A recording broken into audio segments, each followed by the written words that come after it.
ദൈവം കണ്ടു വെളിച്ചം നല്ലതെന്ന്, മനുഷ്യനും കാണേണ്ടിയിരിക്കുന്നു വെളിച്ചമാണ് നല്ലതെന്ന്.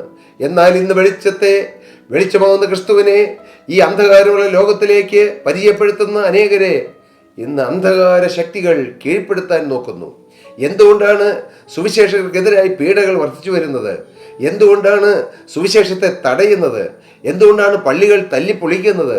എന്തുകൊണ്ടാണ് ദൈവമക്കൾ കൂടി വരുന്ന ആരാധനാലയങ്ങൾ തകർക്കുന്നത്? പ്രത്യേകിച്ച് നോർത്ത് ഇന്ത്യയിലും മറ്റും ഒരന്ധകാരത്തിൻ്റെ വ്യാപാരമാണ്.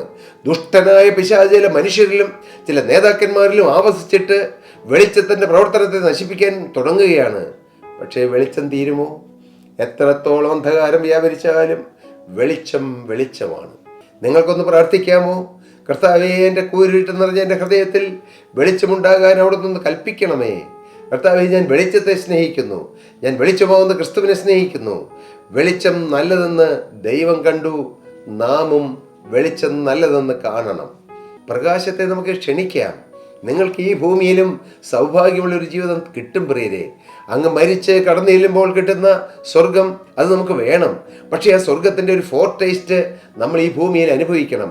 അത് നമ്മുടെ വ്യക്തിപരമായ ജീവിതത്തിൽ, നമ്മുടെ കുടുംബജീവിതത്തിൽ, നമ്മുടെ ഔദ്യോഗിക ജീവിതത്തിൽ, നമ്മുടെ ആത്മീയ ജീവിതത്തിൽ, നമ്മുടെ സഭാ ജീവിതത്തിൽ, നാം ഏത് മേഖലകളിലെല്ലാം പ്രവർത്തിക്കുന്നുവോ അവിടെയെല്ലാം ഈ പ്രകാശം അനുഭവിക്കണം. പോരാ, പ്രകാശം പരത്തണം. പ്രിയപ്പെട്ടവരെ, വെളിച്ചം നല്ലതെന്ന് ദൈവം കണ്ടു.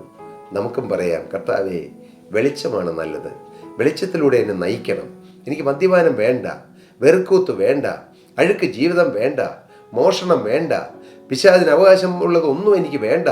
എൻ്റെ കർത്താവേ, അവിടുത്തെ പ്രകാശത്തിൽ നടന്ന്, അവിടുത്തെ പ്രകാശത്തിൽ ജീവിച്ച്, പ്രകാശത്തിൻ്റെ രാജ്യത്തിൽ എനിക്ക് എത്തിച്ചേരുവാൻ എനിക്ക് ഭാഗ്യം തരണമേ എന്ന് നിങ്ങൾക്കൊന്ന് പ്രാർത്ഥിക്കാമോ? വെളിച്ചം നല്ലതെന്ന് ദൈവം കണ്ടു. വെളിച്ചം നല്ലതെന്ന് മനുഷ്യരറിയണം. വെളിച്ചം നല്ലതെന്ന് ആത്മീയ നേതാക്കൾ അറിയണം. വെളിച്ചമാണ് നല്ലതെന്ന് രാഷ്ട്രീയ നേതാക്കൾ അറിയണം. വെളിച്ചമാണ് നല്ലതെന്ന് ലോക നേതാക്കൾ അറിയണം. അതാണ് സമാധാനം. അങ്ങനെ സമാധാനത്തിൻ്റെ ഒരു പൊൻപുലരി നമുക്ക് പ്രതീക്ഷിക്കാം.